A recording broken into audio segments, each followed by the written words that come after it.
नमस्कार दोस्तों, आज के इस लेक्चर में हम लोग जो है विजयनगर साम्राज्य के बारे में पढ़ेंगे। ठीक है ना। इससे पहले हमने चोल डायनेस्टी के बारे में खत्म किया। ठीक है ना। चोल और पल्लव डायनेस्टी के बारे में हमने पढ़ा। अभी जो है हम जो है विजयनगर साम्राज्य के बारे में पढ़ेंगे। ठीक है ना। तो आप जो है अच्छे से इस लेक्चर को देखना और कंसेप्ट को समझना है। ठीक है ना आपको। तो चलिए हम लोग आगे बढ़ते हैं। तो विजयनगर का जो साम्राज्य है वो उनका जो शासनकाल देख लेते हैं पहले। तो 1336 ईस्वी में स्टैब्लिश होता है और 1605 तक चलता है। ठीक है ना। 1336 से 1605 तक ये याद रखना है। 1336 से 1605 ईस्वी तक। ठीक है ये। और काफी दक्षिण भारत में ये काफी एक इम्पोर्टेंट स्थान रखता है ये साम्राज्य। ठीक है ना। तो इसको इसलिए से ध्यान में रखना है। ठीक है। इसमें जो है ना विजयनगर साम्राज्य में यहाँ कुछ शासक हुए। ठीक है। पहली बात ये किधर पड़ता है तो तुंगभद्रा और कृष्णा नदी के आसपास वाले क्षेत्र पर ये विजयनगर साम्राज्य। ठीक है ना। और तुंगभद्रा नदी के तट पर ही सिटी बसाया गया था विजयनगर।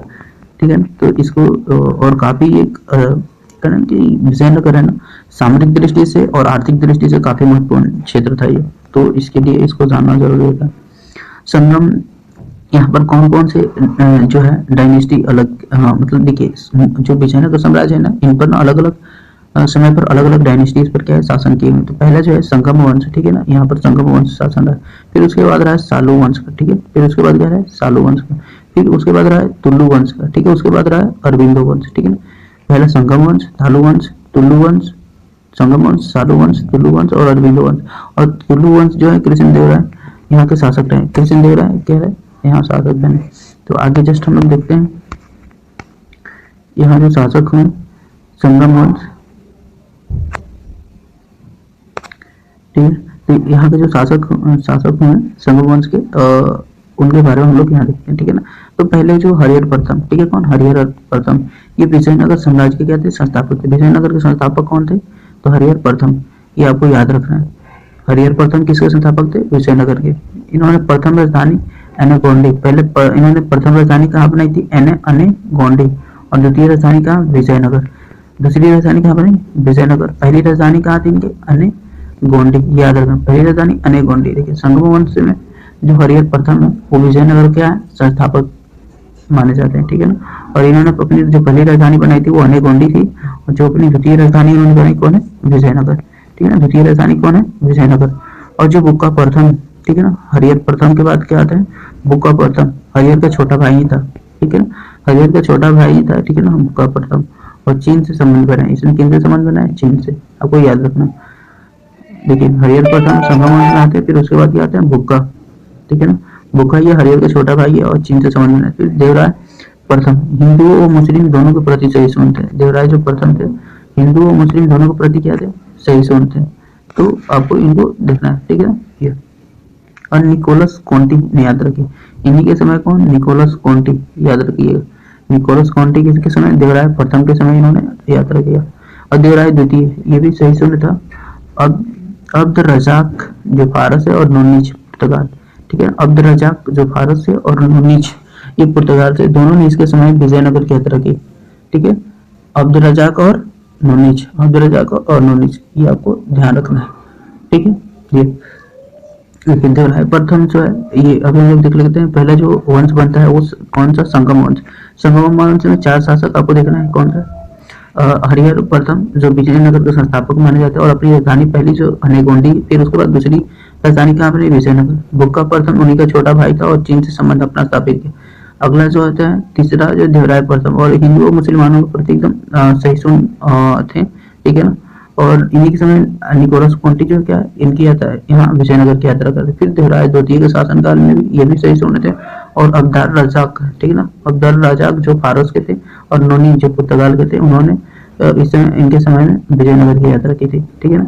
अब जो है सालू वंश जो सेकेंड जो आते हैं यहाँ के आते हैं सालू वंश। तो सालू वंश में देखिए तो नरसिंह सालू संस्थापक। ठीक है ना। सालू वंश के संस्थापक कौन माने जाते हैं नरसिंह सालू। बस आपको यही याद रखना है।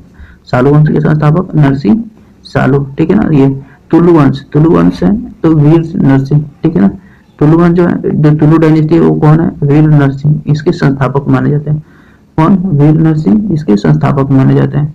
किसको दिक्कत ये अब है बाबर के समकालीन केडी राय ने कई अभियान किए। सभी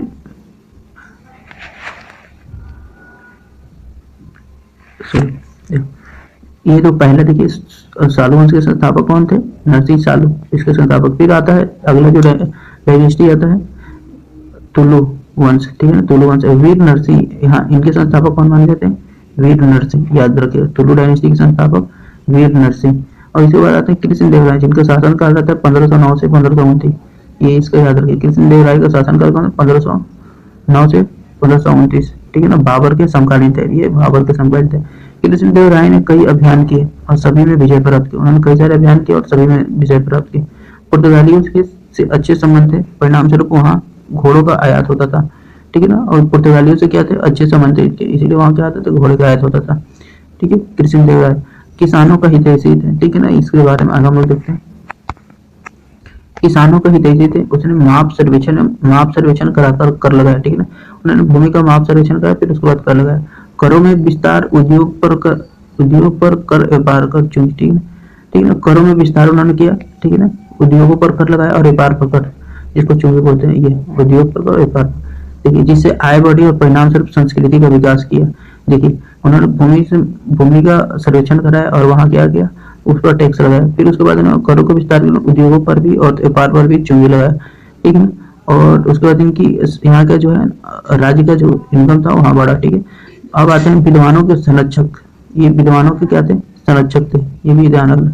और इनके दरबार में कितने विद्वान थे? 8 विद्वान थे। इनके दरबार में 8 विद्वान थे, इसीलिए इसको अष्ट दिग्गज कहा जाता है, ठीक है ना। अष्ट दिग्गज कहा जाता है। पेदन्ना, ठीक है ना, पेदन्ना, विद्वान को पेदन्ना, ठीक है ना, कहा जाता है। 8 पेदन्ना थे, वो अष्ट दिग्गज। आगे हम लोग देखते हैं तो खुद की रचना जो है,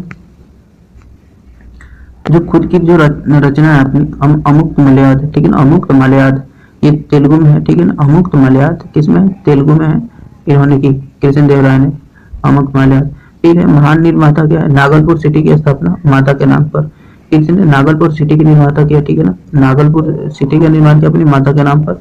और फिर जो है इन्होंने हजारा मंदिर बनाया, हजारा मंदिर बनाया और विठल स्वामी मंदिर, हजारा मंदिर और विठल स्वामी मंदिर, आपको ध्यान देना। महान निर्माता क्या थे? नागलपुर सिटी की स्थापना करवाया इन्होंने, फिर हजारा मंदिर बनाया और विठल स्वामी मंदिर, ठीक है ना, हजारा मंदिर और विठल स्वामी मंदिर। इसी को दिक्कत ये देखिए। अब हम लोग देखते हैं थोड़ा सा ये इनके बारे में एक बार संक्षिप्त में देख लेते हैं। ये बाबर के समकालीन था, 1509 से इनका 1529 तक शासनकाल रहता है, ठीक है। कृष्ण देव राय के बारे में, और ये तुलु वंश से बिलोंग करते हैं। और तुलु वंश का जो संस्थापक थे कौन थे? वीर नरसिंह, ठीक है ना, वीर नरसिंह थे। और इन्होंने देखिए कृष्ण देव राय ने कई सारे अभियान किया और उसमें सभी में लगभग विजय प्राप्त किया। और इनके पुर्तगालियों से अच्छे संबंध थे और उन्हें घोड़ा से ये जो थे घोड़े का आयात करते थे उनसे। और ये किसान से काफी किसानों का हितैषी थे। उन्होंने अपने साम्राज्य का जो आर्थिक रूप से मजबूत करने के लिए वहाँ कई सारे टैक्स लगाए, लेकिन मतलब कि ये हैवी ड्यूटी नहीं लगाए थे, मतलब कि उसमें ना अच्छे जो उचित कर लगाए थे, जैसे इनका टैक्स जो था राज्य का कर, मतलब कि आर्थिक रूप से मजबूत हुआ।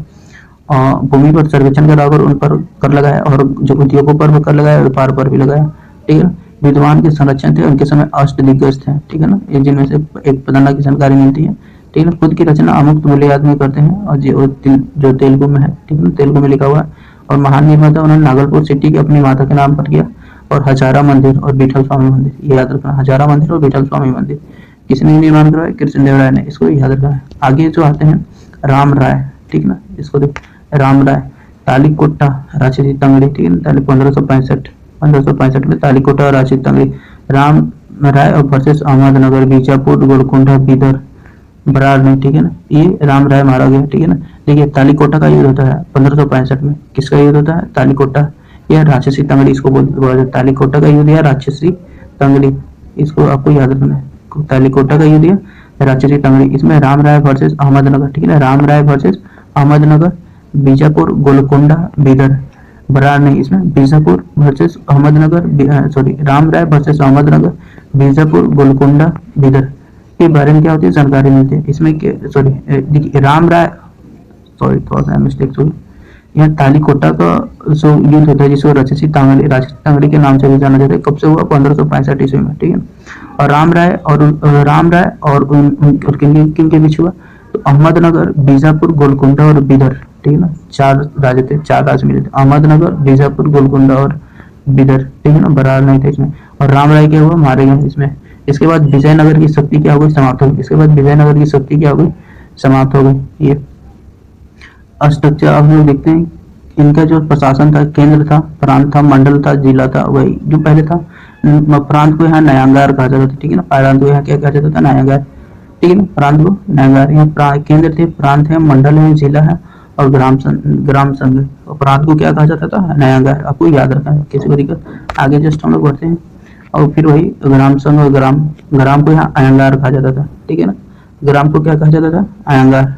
किसी को दिक्कत, ये तो आपको यहाँ इनके बारे में काफी जानकारी मिलती है, ठीक है ना। केंद्र, प्रांत, नयांगार, फिर मंडल, जिला, ग्राम संघ, ये। अब हम लोग देखते हैं आगे। ये देखिए, ये हमने पढ़ लिया कि ये जो हमने जो था विजयनगर साम्राज्य के बारे में देखिए। अब हम लोग विजयनगर थोड़ा सा कंसोलिडेट कर लेते हैं, शुरू से देख लेते हैं एक बार। ठीक है, विजयनगर का जो साम्राज्य के बारे में हम लोगों ने अभी पढ़ा। विजयनगर साम्राज्य का जो टाइम पीरियड था 1336 से लेकर 1605 ईस्वी तक, ठीक है ना। और इस पर ना विभिन्न सारे डायनेस्टी, इस पर अलग अलग वंश के लोग इन्होंने शासन किया। पहला आया था संगम, फिर उसके बाद सालू वंश, फिर उसके बाद तुलु वंश, फिर उसके बाद अरविंदो वंश, ठीक है। और देखिए, संगम वंश में जो हरिहर प्रथम थे, वो विजयनगर का संस्थापक इनको माना जाता है। और प्रथम राजधानी अनेकोंडी इन्होंने स्थापना की। फिर द्वितीय राजधानी उन्होंने विजयनगर बनाया। फिर उसके बाद आते हैं बुक्का प्रथम, जो इनके हरिहर भाई के ही प्रथम के ही छोटे भाई थे और चीन से इन्होंने अच्छे संबंध बनाए। फिर आते हैं देवराय प्रथम, वो हिंदू और मुस्लिमों के प्रति सहिष्णु थे और निकोलस कॉन्टी जो इन्हीं के समय भारत की यात्रा की। फिर दूसरे आते हैं द्वितीय देवराय द्वितीय, और ये भी सहिष्णु थे। इनके समय में अब्दुल रजाक और नूनिस जो पुर्तगाली हैं, ये इनकी यहाँ की यात्रा करते हैं विजयनगर। फिर अगला जो आता है सालू वंश द्वितीय, जो यहाँ डायनेस्टी आता है। और जो नरसिंह दास सालू थे, ठीक है ना, वो इसके संस्थापक होते हैं, नरसिंह सालू। फिर जो अगला आता है तीसरा तुलु वंश होता है, और भी नरसिंह इसके संस्थापक बनते हैं। और कृष्ण देव राय, जिनका टाइम पीरियड 1509 से 1529 तक है, और ये बाबर के समकालीन थे। ये तुलु वंश से बिलोंग करते हैं और इन्होंने कई सारे अभियान किए और विजय प्राप्त की। पुर्तगालियों से इनके अच्छे संबंध थे, ठीक है ना। ये और किसानों के लिए भी काफी हितैषी थे, ठीक है ना। और विद्वानों के क्या थे, ये संरक्षक थे। इनके समय अष्टदिग्गज का वर्णन मिलता है, ठीक है ना। खुद की रचना की उन्होंने अमुक्त मलयाद में, ठीक है ना, और जो तेलुगु में लिखा हुआ है, ठीक है ना। इनके महान निर्माता जो है नागरपुर सिटी की स्थापना की अपने माता के नाम पर, और हजारा मंदिर और विठल स्वामी मंदिर का निर्माण कराया। फिर आता है इनके बाद तालीकोटा, राम राय आते हैं। तालीकोटा का युद्ध और राजसी तंगड़ी का, ठीक है ना, दो युद्ध होते हैं। सॉरी, ये एक ही युद्ध है, तालीकोटा का युद्ध या राजसी तंगड़ी 1565 होता है। और राम राय वर्सेस किसके बीच, अहमदनगर, बीजापुर, गोलकुंडा और बीदर, ठीक है ना। ये चार राजाएं, अहमदनगर, बीजापुर, गोलकुंडा और बीदर मिलकर ना क्या राम राय को क्या हरा देते हैं और उसमें इनकी मृत्यु हो जाती है। और इसके बाद विजयनगर की शक्ति क्या होती है, समाप्त हो जाती है धीरे धीरे। और देखिए यहाँ की जो राजनीतिक और प्रशासनिक स्ट्रक्चर था, क्या था, केंद्र था, प्रांत था, उसको नयनांगर कहा जाता था, नयनांगर। फिर उसके बाद मंडल, फिर जिला, ठीक है ना, जिला को ग्राम संघ में, और फिर ग्राम को अयंगार कहा जाता था, ठीक है ना। ये अब हम लोग से ये हमारा जो विजयनगर साम्राज्य है, ये क्या है, समाप्त हो जाता है। अब हम लोग हैं अगले टॉपिक्स के बारे में पढ़ेंगे और इसको फिनिश करते हैं। अगर हाँ, एक चीज बात है, अगर आपको हमारा जो ये लेक्चर अच्छा लग रहा है तो आप इसको चैनल को सब्सक्राइब कर सकते हैं और लाइक भी कर सकते हैं, ठीक है ना। तो बहुत सारे इसके बाद हम जो है ना इस टॉपिक से रिलेटेड क्या है ना कि अभी हम जो आपको मॉक टेस्ट भी आपको करवा देंगे, ठीक है। और उसके बाद क्या हो जाएगा, आपका पूरा टॉपिक पर कंसेप्ट क्लियर हो जाएगा, ठीक है। चलिए, थैंक यू।